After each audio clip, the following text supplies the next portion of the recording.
Hello दोस्तों आप सभी ने ट्रांसफॉर्मर्स प्राइम और ट्रांसफॉर्मर्स की मूवीज़ देखी होगी। लेकिन उसमें एक चीज़ नोटिस करने वाली है कि हमें जो स्टोरी दिखाई गई है वो साइबरट्रॉन पे हुई वॉर की बात की दिखाई गई है। और ये सारे के सारे ट्रांसफॉर्मर्स साइबरट्रॉन की वॉर से पहले क्या काम करते थे ये हमें नहीं पता। तो आज की इस वीडियो में मैं आपको यही बताऊंगा कि ये सारे के सारे ट्रांसफॉर्मर साइबरट्रॉन पे हुई वॉर से पहले क्या काम करते थे। तो चलिए इस वीडियो को शुरू करते हैं। तो दोस्तों सबसे पहले हम बात करते हैं मेगाट्रॉन की। मेगाट्रॉन कियोन नाम की एक सिटी में रहा करता था और वो एक ग्लैडिएटर था और वो प्राइम बनना चाहता था। लेकिन जो हाई काउंसिल होता है वो उसके बदले ऑप्टिमस प्राइम को प्राइम बना देती है। तो वो गुस्से में आके बगावत कर देता है और कुछ इस तरीके से ऑटोबॉट्स और डिसेप्टिकॉन की लड़ाई शुरू हुई थी। तो इसके बाद हम बात करते हैं ऑप्टिमस प्राइम की। ऑप्टिमस प्राइम जो पहले ओरेनपेक्स के नाम से जाना जाता था वो आइकॉन हॉल में आर्किविस्ट के तौर पे काम करता था अल्फा ट्राइन के अंडर। लेकिन बाद में उसे प्राइम बना दिया जाता है और उसका नाम चेंज करके ऑप्टिमस प्राइम रख दिया जाता है। इसके बाद हम बात करते हैं साउंड वेव की। तो दोस्तों साउंड वेव के बारे में ये बताया गया है कि जंग स्टार्ट होने से पहले साउंड वेव एक स्पाई के तौर पे काम करता था केओन नाम की एक सिटी में। केओन वही सिटी है जहाँ का मेगाट्रॉन भी रहने वाला है और वो जल्द ही मेगाट्रॉन की बातों से इन्फ्लुएंस होकर वो डिसेप्टिकॉन ज्वाइन कर लेता है। इसके बाद हम बात करते हैं अल्ट्रा मैग्नस की। तो दोस्तों अल्ट्रा मैग्नस जो है वो एक मिलिट्री बैकग्राउंड से बिलोंग करते हैं। वो पहले मिलिट्री में थे और जब जंग स्टार्ट हुई थी तो उस समय वो काउंसिल गार्डियन के पद पे थे आयोकॉन सिटी में। और इसके बाद हम बात करते हैं शॉकवेव की। तो दोस्तों शॉकवेव के बारे में भी बताया गया है कि वो हमेशा से ही एक साइंटिस्ट रहा है। कियोन नाम की एक सिटी में काम करता था वो। और साइबरट्रॉन प्लेनेट पे एक सिटी है जिसका नाम है क्रिस्टल सिटी, जिसको उसी ने बनाया है। और इसके बाद हम बात करते हैं बल्क हेड की। तो दोस्तों बल्क हेड के बारे में ये बताया गया है कि बल्क हेड और व्हील जैक के बारे में भी मैं आपको बता देता हूँ कि ये दोनों के दोनों पहले रैकर थे। अगर आपको नहीं पता कि रैकर कौन होते हैं तो ये वो लोग होते हैं जो पैसे लेकर काम करते हैं। अगर किसी को मारना हो या किसी को पीटना हो तो आप इनको पैसे दो, ये वो काम कर देंगे। लेकिन जल्द ही बल्क हेड ने रैकर की ये टीम छोड़ दी थी और व्हील जैक ने कहा था कि मैं इस रैकर की टीम में ही रहना चाहता हूँ। लेकिन बल्क हेड ने कहा कि मैं इस रैकर की टीम को छोड़ करके एक आम आदमी की तरह साइबरट्रॉन पे रहना चाहता हूँ और वो जल्द ही कंस्ट्रक्शन वर्कर के तौर पे काम करने लगा। इसके बाद दोस्तों हम बात करते हैं स्टार स्क्रीम की। दोस्तों आप यकीन नहीं मानोगे, ये सबसे बढ़िया पद पे बैठा हुआ था। ये एक मिलिट्री कमांडेंट था वॉर स्टार्ट होने से पहले। लेकिन जब वॉर हुई और सब कुछ इधर उधर हो गया तो इसने जल्द ही मेगाट्रॉन की डिसेप्टिकॉन आर्मी ज्वाइन कर ली। और आपको पता है मिलिट्री कमांडेंट था किसके अंडर काम करता था? ये सेंटिनल प्राइम के अंडर काम करता था।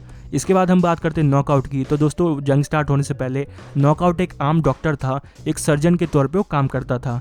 फिर हम बात करते हैं आरसी की। दोस्तों ट्रांसफॉर्मर्स प्राइम की सीरीज़ में बताया गया है कि जंग स्टार्ट होने से पहले आरसी एक पुलिस ऑफिसर थी और उसका एक दोस्त भी था टेलगेट, वो भी एक पुलिस ऑफिसर था।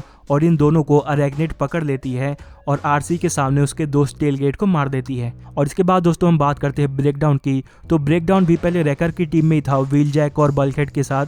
लेकिन ब्रेकडाउन ने भी रैकर की टीम छोड़ दी थी और एक आम आदमी की तरह अपनी ज़िंदगी बिताने लग गया था, एक कंस्ट्रक्शन वर्कर की तरह।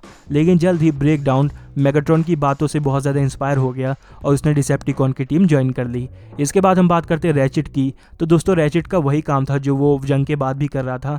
रैचिट एक डॉक्टर था आयाकॉन नाम की सिटी में। इसके बाद हम बात करते हैं क्लिफ जंपर की। तो दोस्तों ट्रांसफॉर्मर्स की सीरीज़ में ये बताया गया है कि क्लिफ जंपर जो है वो एंटरटेनमेंट की दुनिया में काम करता था और इसके बाद इसने ऑटोबॉट्स की टीम को ज्वाइन कर लिया। इसके बाद दोस्तों हम बात करते हैं बम्बल बी और स्मोक स्क्रीन की।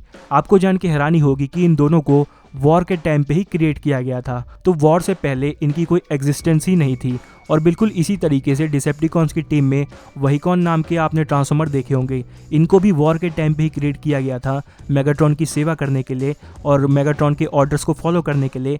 और वॉर से पहले इनकी भी कोई एग्जिस्टेंस नहीं थी। और अब हम बात कर लेते हैं अरैक्नेड और इंसेक्टिकॉन के बारे में कि ये दोनों वॉर से पहले क्या करते थे। तो दोस्तों आपको जान के हैरानी होगी कि ट्रांसफॉर्मर्स की सीरीज़ में बताया गया है कि जो अरैक्नेड है वो पहले एक ब्लैक मार्केट में ऑर्गन ट्रेडर थी, यानी कि वो जो दूसरे ट्रांसफॉर्मर्स होते हैं उनके पुर्जे बेचा करती थी। और इसलिए ट्रांसफॉर्मर्स प्राइम की सीरीज़ में एक सीन है जहाँ पे अरैक्नेड स्टार स्क्रीम को बोलती है कि तुम्हारे पास जो डीकॉक है उसमें मुझे इंटरेस्ट है, यानी कि उसको उसके पुर्जों में इंटरेस्ट है क्योंकि उसका काम ही यही है दूसरे ट्रांसफॉर्मर्स के पुर्जों को बेचना। और इसके अपोजिट अगर हम बात करें इंसेक्टिकॉन की, तो दोस्तों ये बिल्कुल एक आम जानवरों की तरह साइबरट्रॉन पे अपनी ज़िंदगी बिता रहे थे। मेनली साइबरट्रॉन में जो बड़ी बड़ी टनल्स थी उसके अंदर ये सारे के सारे रहते थे। और अब हम बात कर लेते हैं दो भाइयों यानी कि ड्रेडविंग और स्काई क्विक की। तो दोस्तों ट्रांसफॉर्मर्स की सीरीज़ में ये तो नहीं पता कि ये जंग स्टार्ट होने से पहले क्या करते थे, लेकिन इतना पता है कि इन्होंने जल्द ही डिसेप्टिकॉन्स की टीम ज्वाइन कर ली थी और उसमें सीकर बन गए थे। अगर आपको नहीं पता कि सीकर कौन है तो डिसेप्टिकॉन्स की टीम में जो एयरफोर्स होती है उसको सीकर बोलते हैं। तो अब दोस्तों बस इस वीडियो में इतना ही। ऐसी इंटरेस्टिंग वीडियो देखने के लिए मेरी इस वीडियो को लाइक करके मेरे चैनल को सब्सक्राइब जरूर करना। Thanks for watching this video. मिलते हैं आपसे अगली वीडियो में, तब तक के लिए बाय।